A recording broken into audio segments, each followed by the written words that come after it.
Ich kann immer noch nicht glauben, dass wir gegen die Burgunder kämpfen sollen. So eine Scheiße! Psst, pass auf, was du sagst. Glaubst du, wir können sie bestehen? Nach dem Feuer werden sie geschwächt sein. So viel ist sicher. Doch der Markgraf hatte sie vor Aufbruch noch mit der besten Ausrüstung versorgt. Also, wir tragen doch dieselbe Ausrüstung. Ich spreche nicht von ihren Knechten. Dieser Hagen da. Hast du sein Schwert gesehen? Das mit dem grünen Stein im Knauf? Genau das! Er hat es von Siegfried. Dem Drachentöter? Bist du dir sicher? Die Königin ist sich sicher. Scheiße. Hör zu. Halt dich fern von ihm. Und von seinem Bruder. Und ganz besonders von diesem Volker. Der Typ ist irre. Und am besten von Gunther auch. Und Gernot. Und Geiselher. Ja. So eine Scheiße.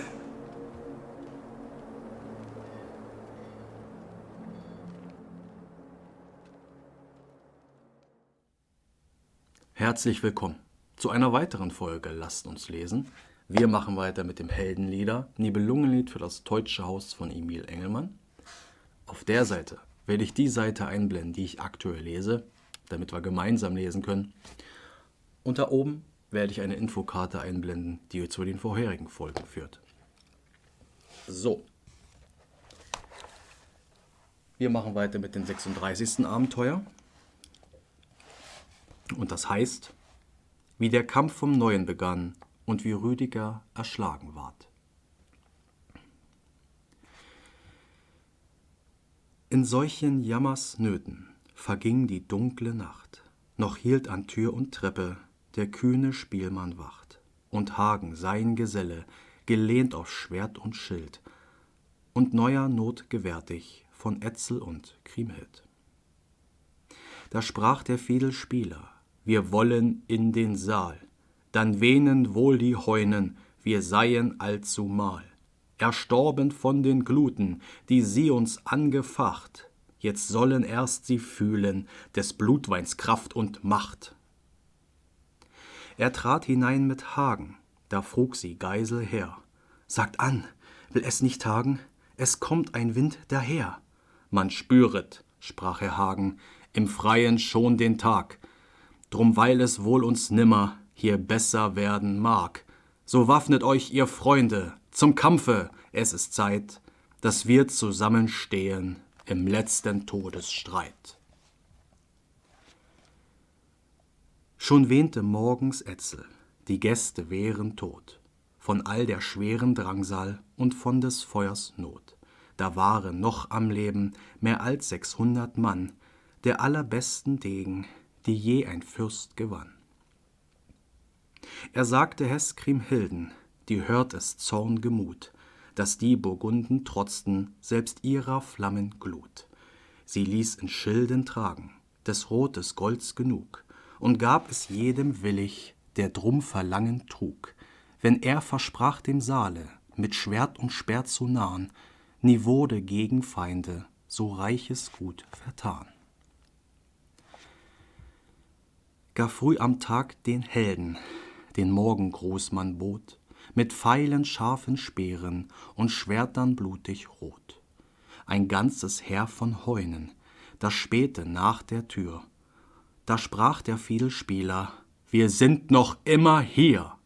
Und mit ihm riefen viele: Kommt doch zu uns heran, zum Kampf, ihr feigen Heunen, es ist euch frei die Bahn.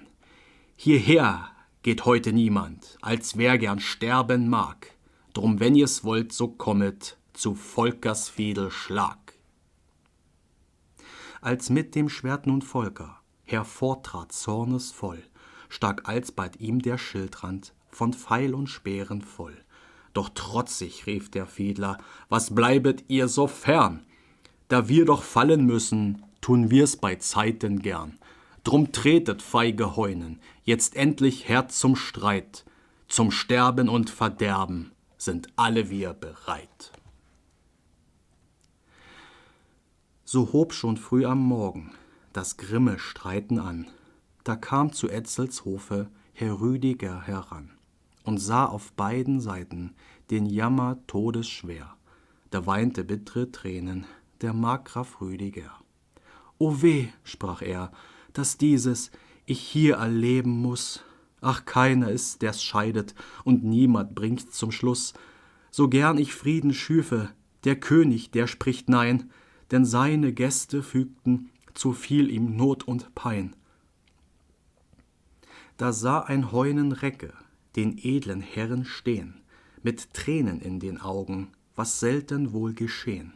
»Nun sehet, wie er dasteht«, sprach er zur Königin, »der Mann, dem ihr und Etzel so vieles schon verliehn, der mehr an Land und Leute, als jeder hier vermag, der hat in all den Stürmen getan nicht einen Schlag. Mich dünkt, ihn kümmert's wenig, wie es bei uns hier steht, wenn es ihm selbst nur immer nach Wunsch und Willen geht. Man sagt, er seie kühner, als jemand möge sein.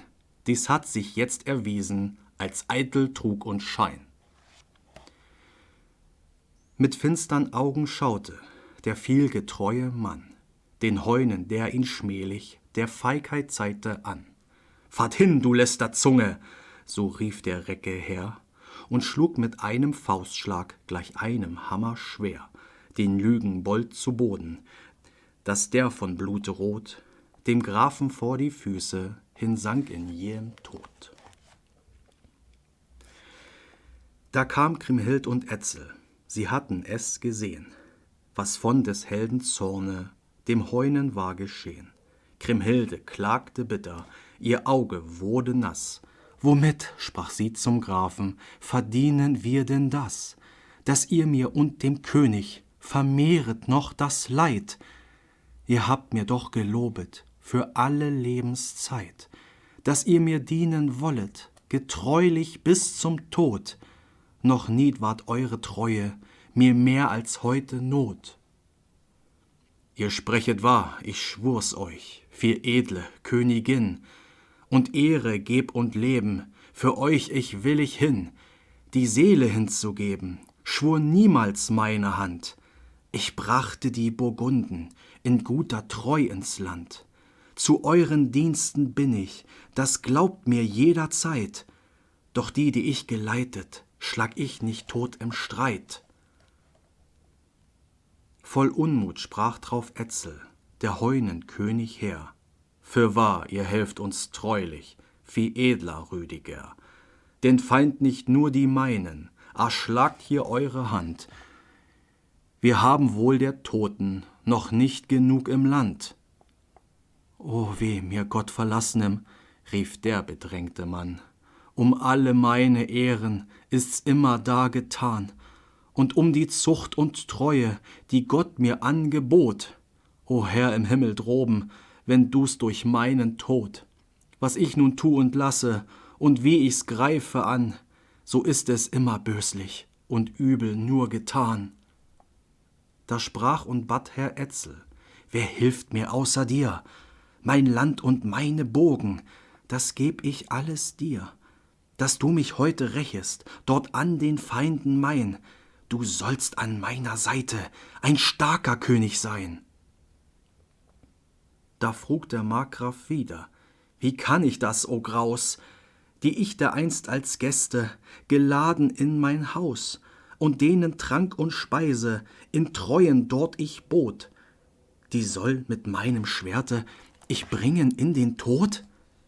Nein, alles Gutes ledig, räum Burgen ich und Land, mein Weib und meine Tochter, die nehm ich an die Hand und will mit bloßen Füßen hinaus ins Elend gehen, doch was ihr wollt, Herr Etzel, kann nie von mir geschehen.« Da sprach Kriemhild in Tränen, »Viel edler Rüdiger, o lasse dich erbarmen, doch unsers Leids Beschwer.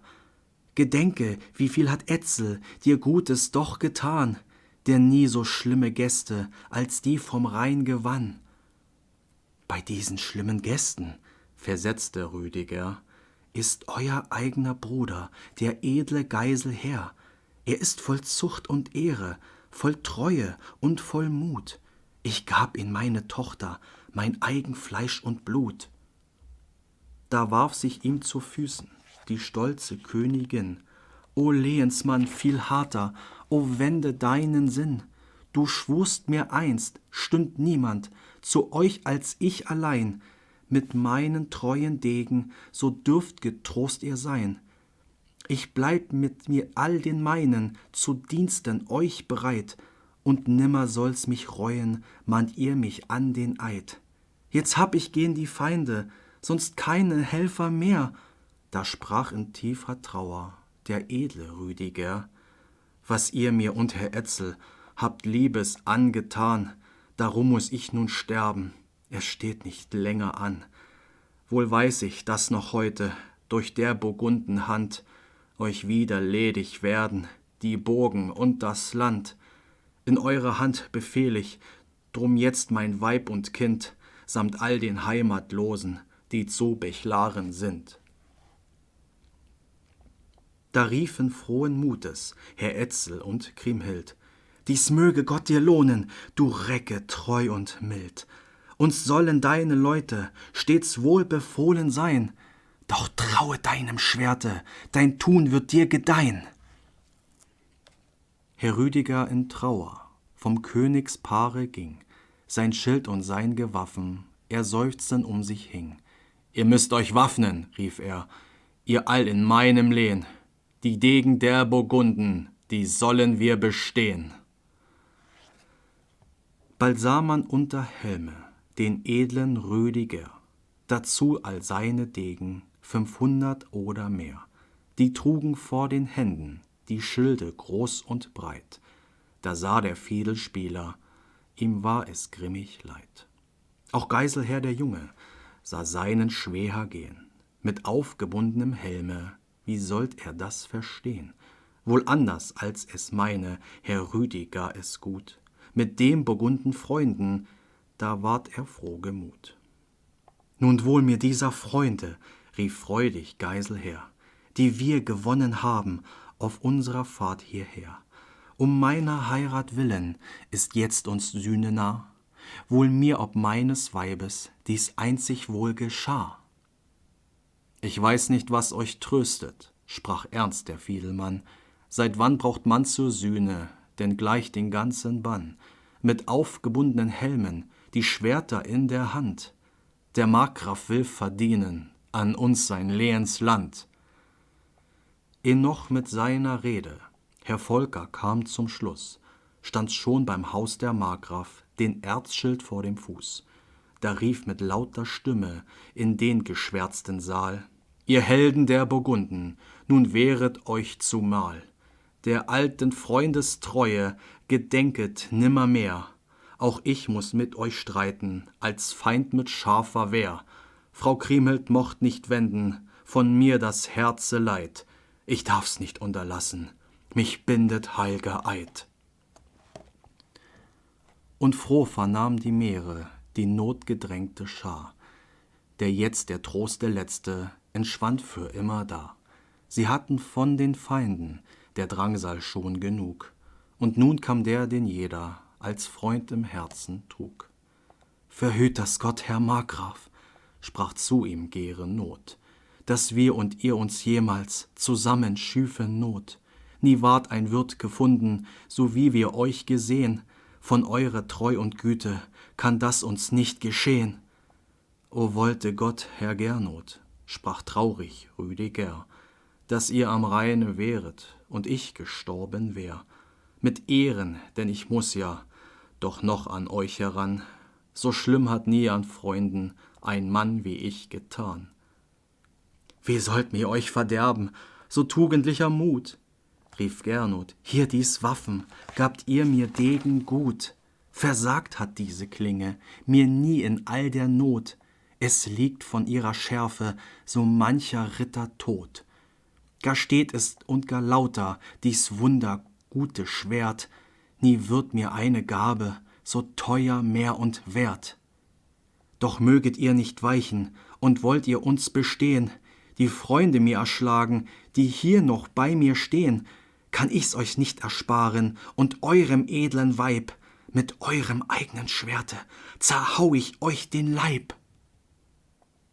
Wenn Gott es will, Herr Gernot, so mag es so geschehen, mögt hier nach eurem Wunsche ohn Willen alles gehen, und eurem Freunde bleiben das Leben und der Leib, euch soll doch meine Tochter vertrauen und mein Weib. Herr Rüdiger, was tut ihr, denn also ungelinnt? Frug Geiselher, wir lieben euch all, die hier wir sind. Mein Herz gab euch Vertrauen vor jedem andern Mann, so daß ich mir zum Weibe ja euer Kind gewann. Gedenket eurer Treue, mein lieber Geiselher, und lasst euch Gott von hinnen, sprach seufzend Geiselher. So lasst es nicht entgelten, mein einzig Herzenskind. Bei eurer Heldentugend bleibt stets ihr treu gesinnt. Und nun man Gott mir Gnaden und euch auch allzumal. Er hob das Schwert zum Streite und stürmte nach dem Saal.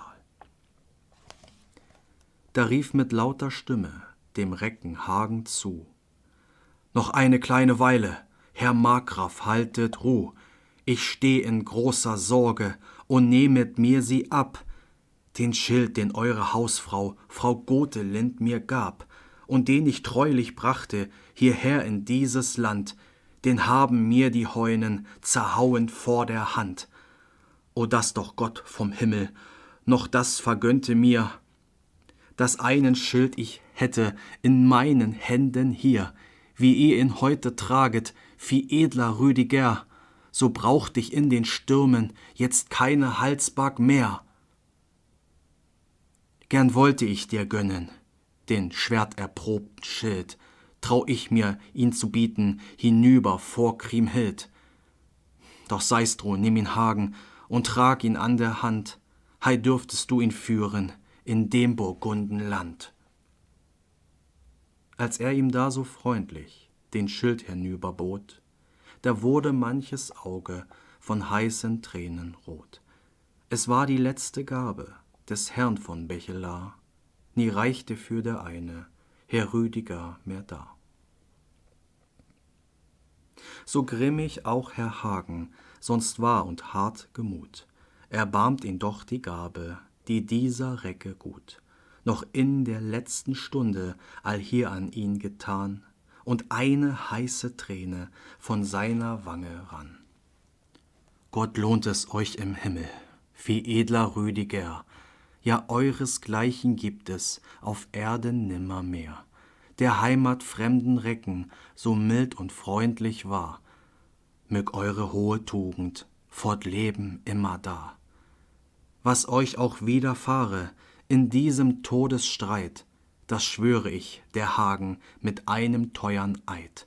Es soll euch nicht berühren im Kampfe meine Hand, und wenn ihr alle schlüget aus dem Burgundenland. Da dankte ihm entzüchten der gute Rüdiger. Sie weinten allenthalben, dass niemand mehr den Jammer scheiden konnte. Es fand, o herbe Not, der Vater aller Tugend, in Rüdiger den Tod. Da rief herab vom Hause der Degen unverzagt: Herr Volker, wenn euch Hagen den Frieden zugesagt, so sollt ihr's gleich so haben, hier auch von meiner Hand. Das habt ihr wohl verdienet um uns im Heunenland. Von eurer edlen Fraue hab ich ein Angebind, hier diese roten Spangen gab mir Frau Gotelind, dass ich sie tragen sollte bei dieser Hochgezeit. Ich tu es, schauet selber, dass ihr des Zeuge seid. O wollte Gott vom Himmel, sprach raudig Rüdiger, dass Gotelind euch fürder noch geben dürfte mehr. Die Märe sag ich gerne, der Herzgetrauten mein, seh ich gesund sie wieder, das könnt ihr sicher sein. Nachdem er das gelobet, nahm er sich einen Schild, wie tobte Sturm gewaltig, der eben noch so mild. Er sprang empor zur Treppe, wohl einem Helden gleich, und schlug Herrn Etzels Gäste manch scharfen Schwertesstreich. Herr Hagen und Herr Volker, die hielten da sich fern, wie sie verheißen hatten, in Treu dem edlen Herrn. Doch fand er an der Türe manch sturmeskühnen Mann, dass Rüdiger in Sorgen das Streiten nun begann. Voll Kampfgebierde ließen herein ihn in den Saal, Herr Gunther und Herr Gernot, mit dem gesinnt zumal. Da stürmten auf die Feinde der Bechelaren Schar, die neben ihrem Herren in kühnem Mute war. Gar scharf gewaffnet trugen die Helden in der Hand, sie brachten viele Helme und manchen Schildesrand. Doch auch die müden Gäste, die schlugen manchen Schlag auf die von Bechelaren, der durch die Brunnen brach, und durch die Panzerringe bis auf das Lebensblut. Sie taten in dem Sturme viel Heldenwerke gut. Als Rüdigers Gesinde drin in dem Saale war, gar schnelle sprangen Volker und Hagen auf sie da. Sie gaben keinem Frieden als nur dem einen Mann, von ihrer starken Hände das Blut durch Helme rann. Der scharfen Schwerter Klirren so grauenvoll erklang, dass manche Schildesspange aus dem Beschlage sprang. Die lichten Steine sanken hernieder in das Blut, so fochten also grimmig, wie man es nimmer tut.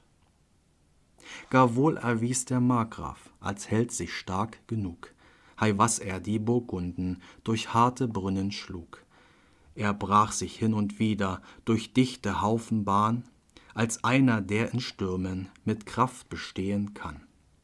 Da rief der starke Gernot den kühnen Helden an, er schalt den edlen Grafen: Ihr wollt mir keinen Mann allhier am Leben lassen, Vieh edler Rüdiger, das schmerzt mich ohne Maßen, ich trag's nicht länger mehr. Drum wendet euch herüber zu mir, ihr kühner Mann, Schwertgabe will ich zahlen, so gut ich immer kann. Grimm sprangen aneinander die beiden Helden her, scharf waren ihre Schwerter, es half kein Schirmen mehr. Da mußten beide Brünnen sich färben blutig rot. Erst schlug der edle Markgraf den König Gerenot. Durch felsenharten Erzhelm, das niederfloß das Blut, doch das vergalt ihm grimmig, der Ritter kühn und gut. Herrn Rüdigerens Gabe schwang er in Händen hoch, wie wund er war zum Tode, er schlug dem Grafen doch. Durch seinen Schild den Guten und durchs behelmte Haupt, da ward des treuen Gatten Frau Gotelind beraubt. So schlimm ward Schwertes Gabe, gelohnt wohl nimmermehr. Es sanken beide nieder, Gernot und Rüdiger. Der eine wie der andere gefällt vom Freunde da. Voll Trauer sprach Herr Hagen, als er die Toten sah. Es ist uns schlimm bekommen, der beiden Helden tun, so großen Schaden haben durch dieses alle nun, dass nimmer es verwinden die Leute und das Land.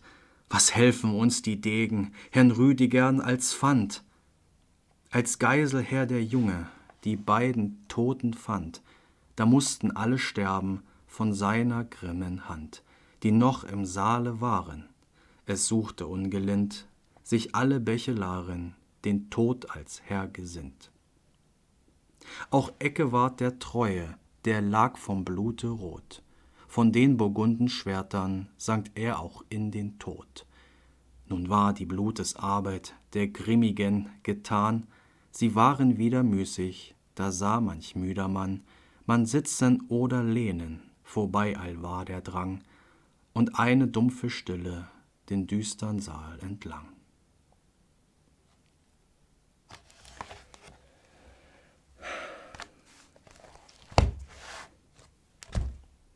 So, jetzt noch mal eine kleine Zusammenfassung, auch ein bisschen, was im Abenteuer davor passiert war. Also Kriemhild hat ja den ganzen Saal in Brand gesetzt und alles angezündet und hat die Burgunden innerhalb des Saales unter Druck gesetzt. Dann hat man sich dazu entschieden, okay, man trinkt einfach das Blut der Toten und hat sich damit eben gestärkt. Ne? Blut ist ja auch sehr nahrhaft. Ne? Auf jeden Fall haben die Burgundenschar innerhalb des Saales die Feuersglut überlebt Und das fand Kriemhild und Etzel nicht gerade berauschend. Und genau in dem Moment kam Rüdiger. Hat das gesehen und hat das natürlich beklagt, weil er von Anfang an dagegen war, überhaupt diese Leute da anzugreifen. Denn ihr dürft nicht vergessen, Etzel hat damals Rüdiger zu den Burgunden geschickt, um die Hochzeit einzufädeln zwischen Kriemhild und Etzel. Ja, also ihm quasi war es überhaupt zu verdanken, dass diese Heirat überhaupt entstande gekommen ist. Und er war auch ein alter Freund der Burgunden, bevor das überhaupt alles passiert war. Jetzt aber ist das Problem, dass erstmal ein Heune ihn der Feigheit angezeigt hat, weil er angefangen hat zu weinen über diese Tragik und ihm sozusagen im Stolz verletzte und er ihn darauf mit einem Schlag tötete. Also schon mal eine starke Nummer. Und Etzel und Kriemhild sehen das natürlich. Und die beklagen schon sowieso viele Toten und verlangen dann vom Rüdiger, so wie es nun mal sein soll letztlich, dass er auch gegen die Burgunden zieht, weil er nun mal einen Schwur geleistet hat an Kriemhild. Diesen Schwur hat er der Kriemhild gegeben, kurz bevor er mit Kriemhild losgezogen ist zu Etzel. Jetzt ist es eben so, Rüdiger steht ein bisschen in der Mitte. Er sitzt quasi zwischen den Stühlen sozusagen. Auf der einen Seite hat er die Treue und den Schwur geleistet. Es ist also seine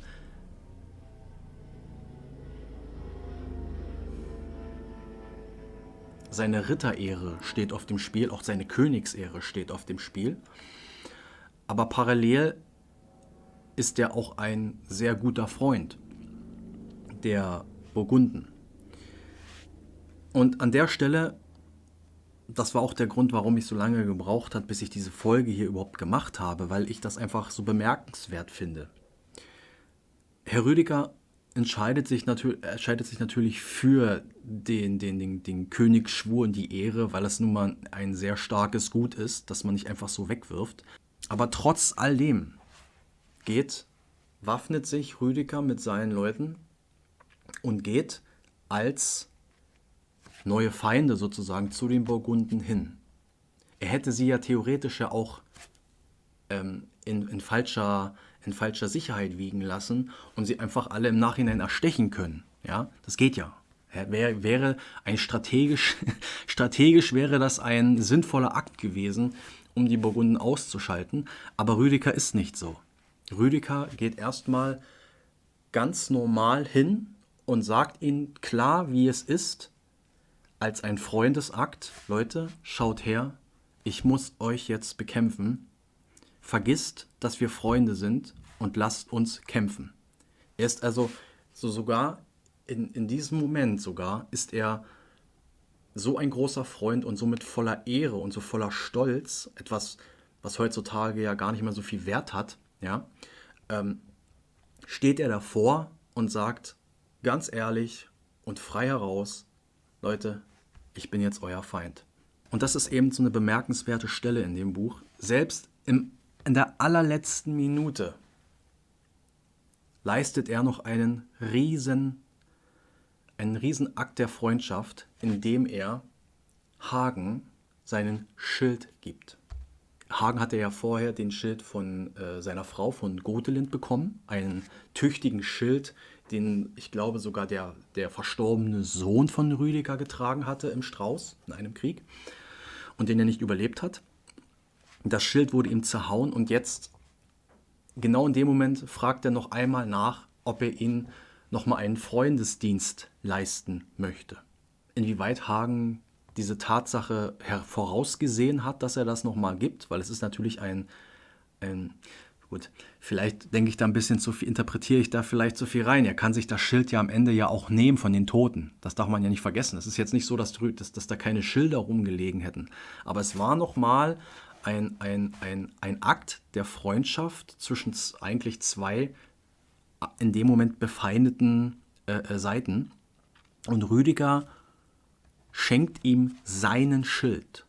Rüdiger hat natürlich einen eigenen Schild, der besser ist als die normalen Schilder, aber trotzdem gibt er sein persönliches Schild, ja, das Königsschild, wenn man so will, seinen Freund, seinen alten Freund Hagen.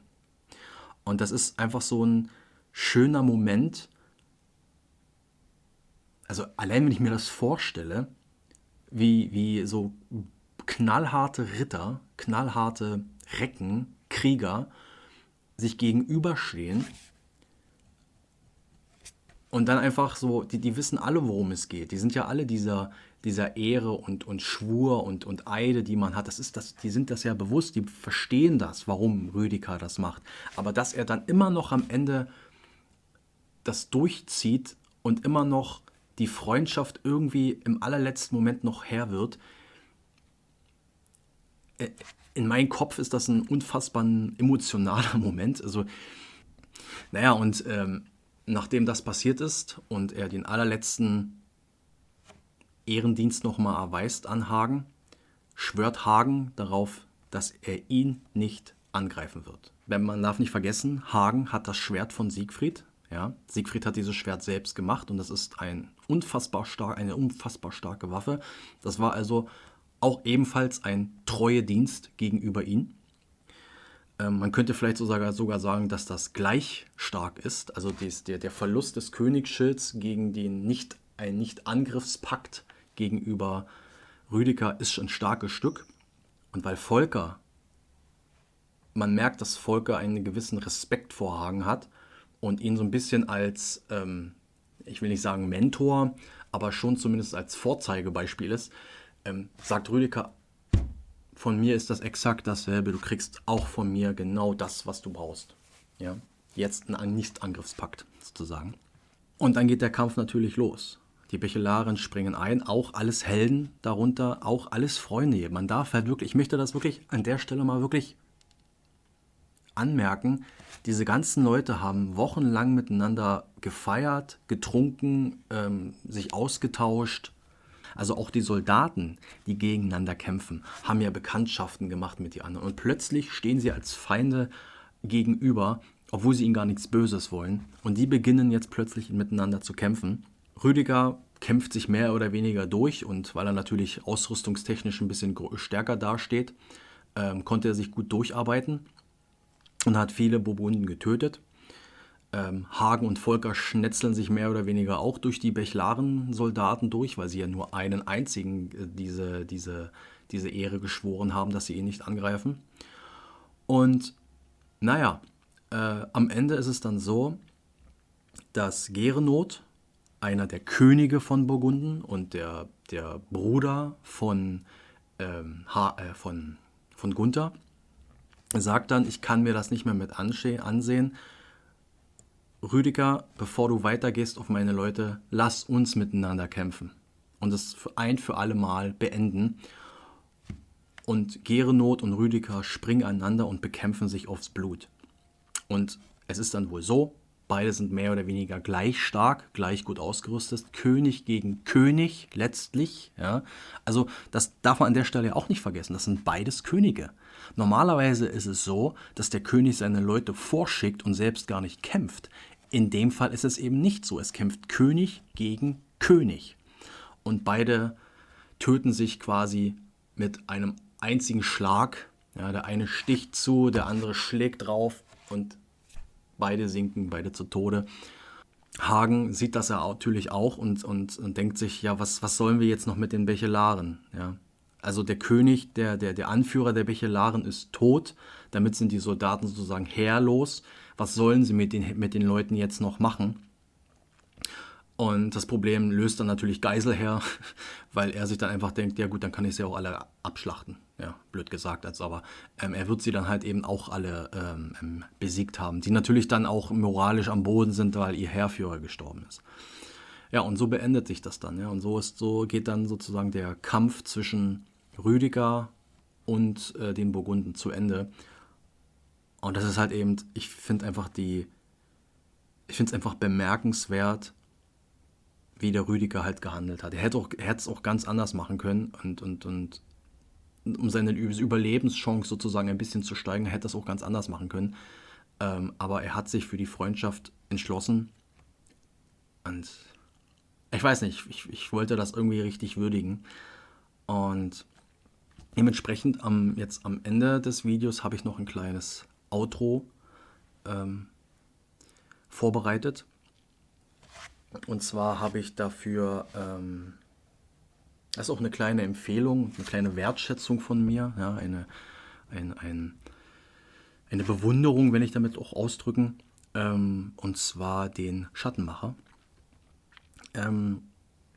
Ihr könnt von dem Schattenmacher halten, was ihr wollt, so politischer Natur, ja. Es wird viel über ihn Blödsinn erzählt, meiner Meinung nach. Es wird ihm viel unterstellt. Aber dieser Mann hat wirklich die Fähigkeit, komplexe Themen philosophisch in kurzen Worten auszudrücken, so dass es auch tief in einen geht und einen zum Denken anregt. Und er hatte mich in den letzten 8 Jahren sehr, sehr oft zum Denken angeregt. Er ist ein Nietzscheaner, könnte man sagen. Ja. Diese Leute sind ja sowieso ein bisschen anders, was philosophisch betrifft. Ein bisschen, ich will nicht sagen kalter, aber schon rationaler gehen die an der Sache ran. Und das ist bei mir auf fruchtbaren Boden gekommen vor 8 Jahren. Und dementsprechend, ja, ich finde ihn einfach super, den Mann. Und dementsprechend möchte ich auch als Freundesakt sozusagen, möchte ich das auch würdigen irgendwie und sage mir, okay, wie Rüdiger möchte ich einen Freundesakt an den Schattenmacher ranbringen und habe im Outro seine Stimme verwendet, um diesen Freundesakt nochmal darzustellen. Und ich werde dann auch so die besten Videos meiner Meinung nach werde ich nochmal in die, entweder in den Kommentaren oder in der Videobeschreibung nochmal reinpacken. Wie gesagt, die philosophischen Sachen finde ich halt am besten und die möchte ich mit euch teilen. Wie gesagt, was ihr politisch von ihm hält, ist eine andere Geschichte. Ich rede halt, was ich halt eben gerne empfehlen will, sind die philosophischen Gedankenanstöße, die er halt regelmäßig von sich gibt. Und darauf kann man immer sehr viel lernen, unabhängig davon, wie man selbst dazu steht. Es ist immer schön, anderen Leuten zuzuhören und die anderen Seiten zu verstehen. Darum möchte ich euch das ans Herz legen. Ja? Vielleicht habt ihr ja auch einen Mehrwert davon, so wie ich. So, dann hoffe ich, dass das euch bis hierhin gefallen hat. Und dann sehen wir uns wieder, hoffentlich nicht wieder in den nächsten Monaten und nächsten 4 Monaten, wieder bei der nächsten Folge Lasst uns lesen. Sehen wir uns wieder bei... Korrekt. Lasst uns lesen. Bis zum nächsten Mal. Macht's gut. Tschüssi.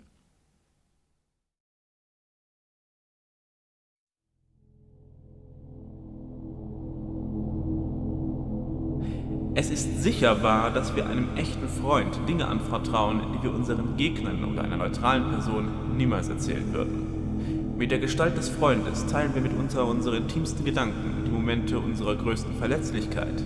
Wir versuchen, die Maske, welche wir im Alltag tragen, abzulegen. Und falls dies schon nicht mehr möglich erscheint, so versuchen wir doch wenigstens zu vermitteln, dass wir eine Maske tragen.